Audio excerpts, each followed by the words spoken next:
ಇದ್ಯಾವುದೋ ಚಿಕ್ಕ ನೋವು ನಿಮಗೆ ಕಾಣಿಸ್ತಿದೆ ಅಲ್ವಾ? ಅಷ್ಟಾದ್ರೂ ಮನುಷ್ಯತ್ವ ಇದೆಯಲ್ಲ. ಥ್ಯಾಂಕ್ಸ್. ಎಲ್ಲದಕ್ಕೂ ಸಿಡ ಅಂತಿರಲ್ಲ. ಮುನಿಯಮ್ಮ ಅಂತ ಹೆಸರಿಟ್ಟು ಮಾತಕ್ಕೆ ಎಲ್ಲದಕ್ಕೂ ಕೋಪ ಮಾಡ್ಕೋಬೇಕಂತಿಲ್ಲ. ಮದುವೆ ಹುಡುಗಿರಿ ಆರಾಮಾಗಿರ್ಬೇಕು. ಬನ್ನಿ ಬನ್ನಿ. ಅದಕ್ಕೆ ಹೇಳೋದು, ಮಾಡಬಾರ್ದು ಮಾಡಿದ್ರೆ ಆಗ್ಬಾರ್ದು ಆಗುತ್ತೆ ಅಂತ. ಏನ್ ಮಗ ನೋಡ್ತಾ ಇದ್ದೀರಾ? ಕೆಲಸ ಮಾಡಿ.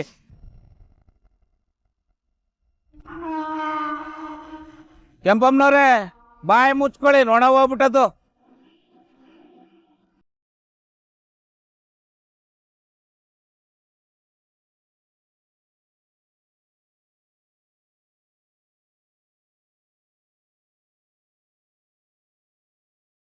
ನೀನ್ ಮನೆ ಬಿಟ್ಟು ಹೋದಾಗಿಂದ ಈ ಮನೆ ಥರನೇ ಇಲ್ಲ ರಾಜ್.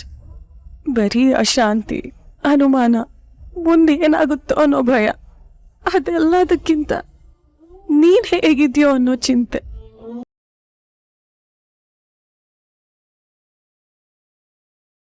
ಅದ್ಗೆ ಮೂರ್ತಿ,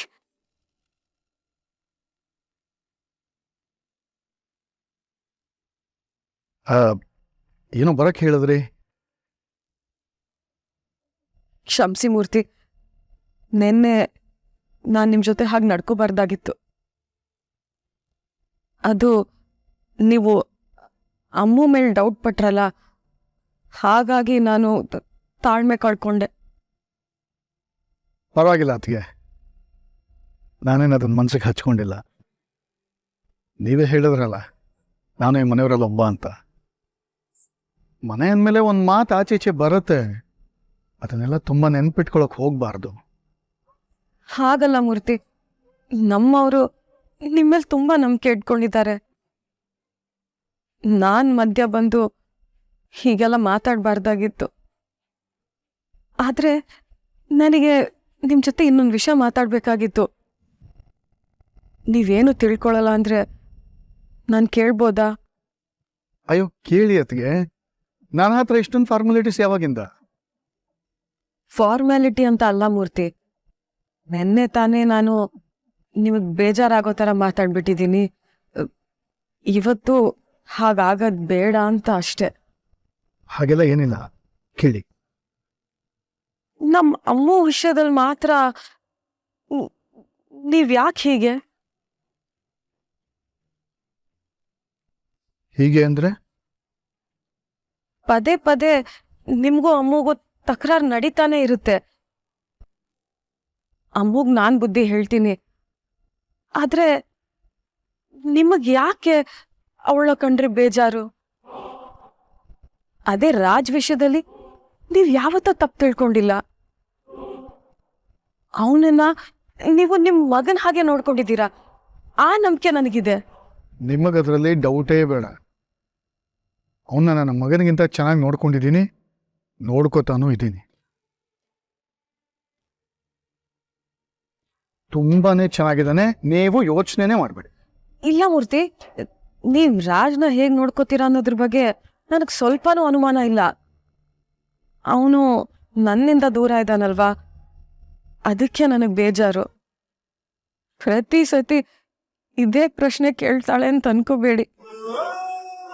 ನನ್ ಮುಖ ನೋಡಿದ್ರೆ ಸಾಕು ಕಿರಿಕಿರಿ ಮಾಡ್ತಾಳೆ ಅಂತ ತಿಳ್ಕೋಬೇಡಿ. ಮೂರ್ತಿ, ಇದೇ ಕೊನೆ ಸತಿ ಕೇಳ್ತಾ ಇದ್ದೀನಿ, ದಯವಿಟ್ಟು ಒಂದೇ ಒಂದ್ಸತಿ ನನ್ನ ಮಗನ್ನ ನೋಡ್ಬೋದಾ?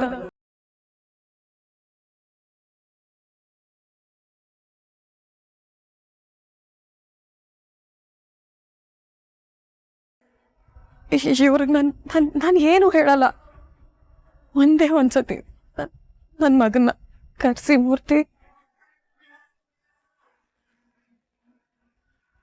ಇಲ್ಲ, ನೀವು ಹೀಗೆ ಕೇಳ್ತೀರ ಅಂತ ಬೇಜಾರೇನಿಲ್ಲ. ಎಷ್ಟಂದ್ರೂ ಸುಶಾಂತ್ ಅಮ್ಮ ನೀವು, ನಿಮಗೆ ಕೇಳೋ ಹಕ್ಕು ಖಂಡಿತ ಇದೆ. ಅದೇ ಥರ ಅವನ್ನ ಎಲ್ಲರ ಕಣ್ಣುಗಳಿಂದ ಕಾಪಾಡೋ ಕರ್ತವ್ಯನೂ ನನ್ನ ಮೇಲಿದೆ.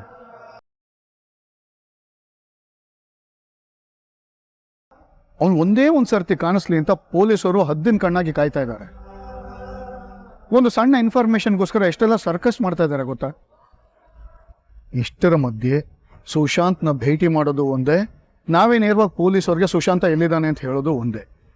ಹಾಗಾಗಿ ದಯವಿಟ್ಟು ಸುಶಾಂತ್ನ ಭೇಟಿ ಮಾಡಬೇಕು ಅಂತ ಕೇಳಬೇಡಿ, ಅದು ಒಂದು ಮಾತ್ರ ಸಾಧ್ಯ ಇಲ್ಲ.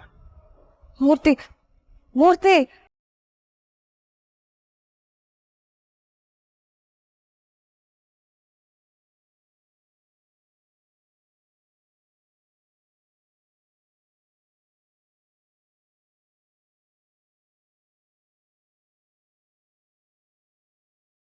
ಅಪ್ಪ ಒಂದೇ ಒಂದ್ ಮಾತು ಹೇಳಿರೋದು, ಅಷ್ಟಕ್ಕೆ ಅಮ್ಮ ಇಷ್ಟು ಈಸಿಯಾಗಿ ಬದಲಾಗ್ಬಿಟ್ರಾ?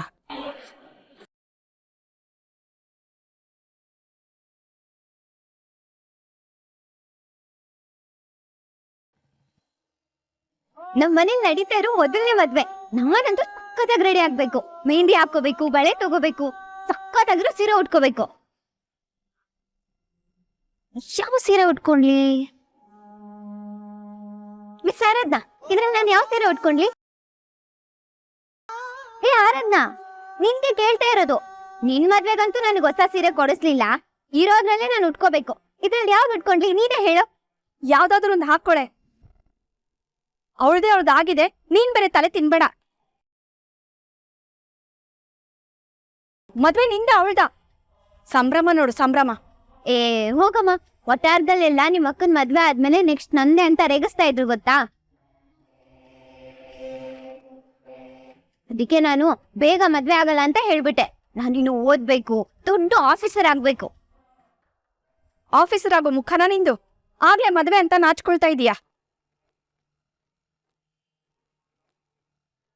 ನಿಮ್ಮಪ್ಪ ಮದ್ವೆ ಮಾಡೋ ತನಕನಾದ್ರೂ ಕಾಯಿ, ಅದಕ್ ಮುಂಚೆನೆ ಗಂಟ್ ಹಾಕೊಂಡ್ ಬರ್ಬೇಡ. ಏ, ಹೋಗಮ್ಮ, ನಾನು ಅಂದ್ರೆ ನಿನ್ಗೆ ಯಾವಾಗ್ಲೂ ಹೀಗೆ. ಆವೇಶ ಬಿಡು. ನನ್ನ ಹತ್ರ ಇರೋ ಸೀರೆ ಎಲ್ಲ ಹಳೆವಾಗ್ಬಿಟ್ಟಿದೆ. ಆರಾಧ್ನ, ಒಂದ್ ಕೆಲ್ಸ ಮಾಡು, ನೀನ್ ಮದ್ವೆಗಂತ ತಗೊಂಡಿದ್ಯಲ್ಲ ಸೀರೆ, ಅದೇ ನನಗ್ ಕೊಟ್ಬಿಡು, ನಾನೇ ಉಟ್ಕೋತೀನಿ.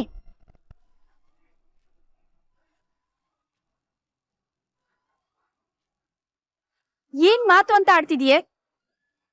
ಅವಳು ಮದ್ವೆಗಂತ ತಂದಿರೋ ಸೀರೆನ ನೀನ್ ಉಟ್ಕೊಳ್ತೀಯಾ? ಯಾಕೆ? ನೀನೇ ಅವಳ ಜಾಗದಲ್ಲಿ ಕುತ್ಕೊಂಡ್ಬಿಡು. ಅಯ್ಯೋ, ಅವಳಿಗೂ ಉಟ್ಕೊಳ್ಳೋದಕ್ಕೆ ಒಂದ್ ಸ್ಯಾರಿ ಬೇಕಲ್ವಾ? ಸರಿ ಬಿಡು. ಏ ಆರಾಧ್ನ, ಇದ್ರಲ್ಲಿ ಯಾವ್ದಾದ್ರು ಒಂದ್ ಸೆಲೆಕ್ಟ್ ಮಾಡ್ಕೊಡೆ, ಅದನ್ನೇ ಉಟ್ಕೋತೀನಿ.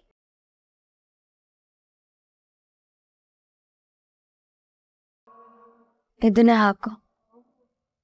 ವಾವ್, ಸೂಪರ್ ಕಣೆ ಆರಾಧ್ನ. ಆಕ್ಚುಲಿ ನಾನು ಇದೇ ಸೀರೆ ಹಾಕೋಣ ಅಂತ ಅನ್ಕೊಂಡಿದ್ದೆ. ನಿನ್ಗೂ ಟೇಸ್ಟ್ ಇದೆ ಕಣೆ, ಪರವಾಗಿಲ್ಲ. ನೀನು ನನ್ನ ಜನರೇಷನ್ಗೆ ಮ್ಯಾಚ್ ಆಗ್ತಿದ್ಯಾ. ಆಂಟಿ ಆಂಟಿ,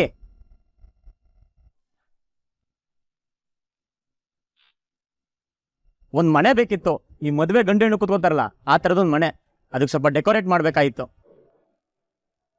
ಏನ್ರಿ ಮದ್ವೆ ಕಾಂಟ್ರಾಕ್ಟರ್, ಸಿಂಪಲ್ ಮದ್ವೆ ಅಂತೆಲ್ಲ ಹೇಳ್ತಿದ್ದೀರಾ? ಖರ್ಚಾಗತ್ತೆ ಅಂತ ಮದು ಮಗಳಿಗೆ ಮೆಹಂದಿ ಇಲ್ದಂಗ್ ಮಾಡ್ಬೇಡಿ ಆಯ್ತಾ? ಡೋಂಟ್ ವರಿ, ಎಲ್ಲ ಶಾಸ್ತ್ರ ಇದ್ದೇ ಇರುತ್ತೆ. ಇರ್ಲೇಬೇಕು ಅಂತ ಗ್ರೂಮ್ ಅಮ್ಮನ ಕಡೆಯಿಂದ ಆರ್ಡರ್ ಆಗಿದೆ. ಎಲ್ಲ ಶಾಸ್ತ್ರ ಇರತ್ತೆ, ಆದ್ರೆ ಸಿಂಪಲ್ ಆಗಿರತ್ತೆ. ಮದ್ವೆ ಅಂದ್ರೆ ಮದ್ವೆ. This will be a typical traditional marriage. ಏನ್ರಿ ಆರಾಧನಾ ಮೇಡಮ್, ಓಕೆನಾ? ಇವಾಗ ಈ ಮುನಿಯಮ್ಮ ಏನಾದ್ರೂ ಅಂತಾರೆ. ಸುಮ್ನೆ ಹೋಗಕ್ ಏನ್ರಿ ತಗೋತೀರಾ? ನನ್ ತಲೆ ತಿನ್ನೋದಕ್ ತಗೊಂಡಿದಿರಲ್ಲ ಕಾಂಟ್ರಾಕ್ಟು, ಅದಕ್ಕೆ ಎಷ್ಟು ಪೇ ಮಾಡ್ತಾರೆ? ಹೇಗೆ ನಡೀತದೆ ಮದುವೆ ತಯಾರಿ? ಸೂಪರ್ ಆಗಿ ನಡೀತಿದೆ. ಮದ್ವೆ ಐಟಮ್ ಎಲ್ಲ ತರಬೇಕಾಯ್ತು, ಗ್ರೋಸರಿ ಎಲ್ಲ, ಹಾಗೆ ಮೆಹಂದಿನೂ ತರಬೇಕಾಯ್ತು, ಅದಕ್ಕೆ ಹೋಗ್ತಿದ್ದೆ.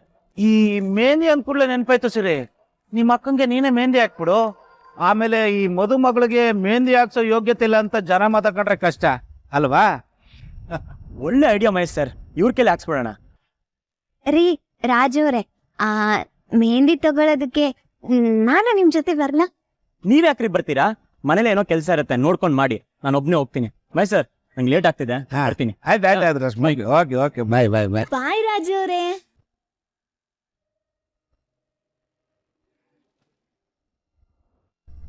ನಾನೊಬ್ಬ ತಾಯಾಗಿ ಕೇಳ್ಕೊಳ್ಳೋದ್ರಲ್ಲಿ ತಪ್ಪೇನೂ ಇಲ್ಲ ಅಂತ ಮೂರ್ತಿ ಹೇಳ್ತಾರೆ. ಆದ್ರೆ ಇವ್ರಿಗೆ ನನ್ನ ನೋವು ಮಾತ್ರ ಅರ್ಥ ಆಗ್ತಿಲ್ವಾ?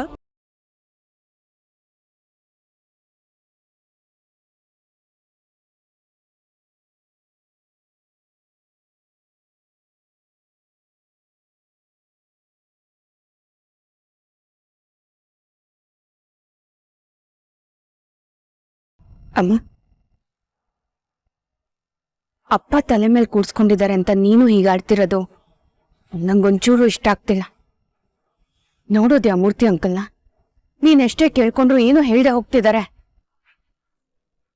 ತಾಯಿಯಾಗಿ ಇಷ್ಟೊಂದು ಕೇಳ್ಕೋಬೇಕಾ? ಅಪ್ಪನ ಹತ್ರ ಕೇಳ್ಕೊಂಡ್ರು ಒಂದ್ ಅರ್ಥ ಇದೆ. ಈ ಮೂರ್ತಿ ಅಂಕಲ್ ಯಾರು? ಎಲ್ಲದಕ್ಕೂ ಮೂಗ್ ತೋರಿಸ್ತಾರೆ. ಡ್ಯೂಟಿ ಬಗ್ಗೆ ಹೆಮ್ಮೆ ಇರ್ಬೇಕಮ್ಮ, ಕೊಬ್ಬಿರ್ಬಾರ್ದು.